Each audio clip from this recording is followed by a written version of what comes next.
दिल्ली में भारतीय जनता पार्टी की जीत के बाद केंद्रीय नेतृत्व ने दिल्ली के सीएम का ऐलान कर दिया है। जी हां, रेखा गुप्ता दिल्ली की नई सीएम होंगी। वहीं सीएम की रेस में सबसे आगे चल रहे प्रवेश वर्मा को उप मुख्यमंत्री बनाया जाएगा। इसके अलावा पूर्व में दिल्ली विधानसभा में विपक्ष के नेता रहे विजेंद्र गुप्ता को विधानसभा स्पीकर बनाया गया है। तो इस तरह से दिल्ली में उच्च पदों का बंटवारा हो गया है। हालांकि ये माना जा रहा था कि प्रवेश वर्मा को सीएम बनाया जा सकता है, लेकिन बीजेपी ने रेखा गुप्ता को मुख्यमंत्री का दायित्व दिया है, यानी कि एक महिला चेहरे को प्रदेश की कमान सौंपी गई है। इस तरह से माना जा रहा है कि दिल्ली में महिलाओं का वर्चस्व एक बार फिर से कायम है, क्योंकि पहले कांग्रेस के शासनकाल में 15 सालों तक शीला दीक्षित सीएम रही। इसके बाद आम आदमी पार्टी सरकार के कुछ अंतिम महीनों में आतिशी को सीएम बनाया गया और अब रेखा गुप्ता को मुख्यमंत्री का दायित्व सौंपा गया है। दिल्ली विधानसभा चुनाव के परिणाम आने के 11 दिनों के बाद सीएम फेस पर फैसला लिया गया है। ऐसे में यह जानना जरूरी है कि कौन है रेखा गुप्ता। रेखा गुप्ता दिल्ली की शालीमार बाग विधानसभा सीट से विधायक चुनी गई हैं। वे वर्तमान में बीजेपी महिला मोर्चा की राष्ट्रीय उपाध्यक्ष और दिल्ली बीजेपी की महासचिव भी हैं। रेखा गुप्ता मूल रूप से हरियाणा की रहने वाली हैं। उनका जन्म हरियाणा के जिंद जिले में साल 1974 में हुआ था। बताया जाता है कि रेखा गुप्ता के पिता स्टेट बैंक ऑफ इंडिया में अधिकारी रहे हैं। हालांकि रेखा गुप्ता का जन्म 1974 में हुआ, लेकिन जब वे 2 साल की थी तभी उनका परिवार यानी 1976 में दिल्ली शिफ्ट हो गया।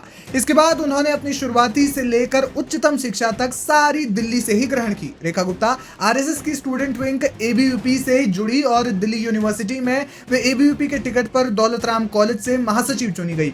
रेखा गुप्ता ने एलएलबी की पढ़ाई की है।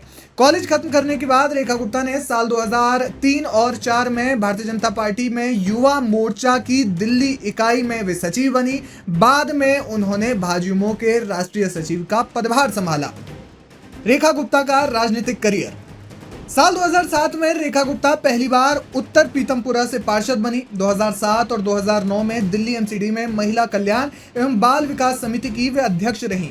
2009 में वे दिल्ली बीजेपी की महिला मोर्चा की अध्यक्ष बनी और 2010 में उन्हें राष्ट्रीय कार्यकारिणी में बतौर सदस्य जगह मिली। इसके बाद साल 2015 के चुनाव में बीजेपी ने उन्हें शालीमार बाग से पहली बार विधानसभा के रण में उतारा। हालांकि आम आदमी पार्टी की एक तरफा लहर के चलते वे चुनाव हार गई। इसके बाद 2020 में भी उन्हें टिकट दिया गया, लेकिन वे दोबारा चुनाव हार गई।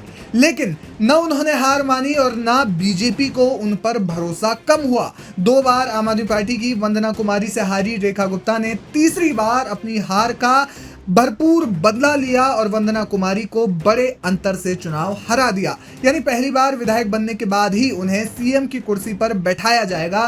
वे दिल्ली की चौथी महिला सीएम बनेंगी। दिल्ली की सबसे पहली महिला मुख्यमंत्री सुषमा स्वराज थी, दूसरी महिला सीएम शीला दीक्षित और तीसरी महिला मुख्यमंत्री आतिशी के बाद वे चौथी महिला मुख्यमंत्री बनने जा रही हैं। 27 साल के बाद सत्ता वापसी करने वाली बीजेपी की सरकार का शपथ ग्रहण गुरुवार 20 फरवरी को दोपहर 12:30 पर होगा।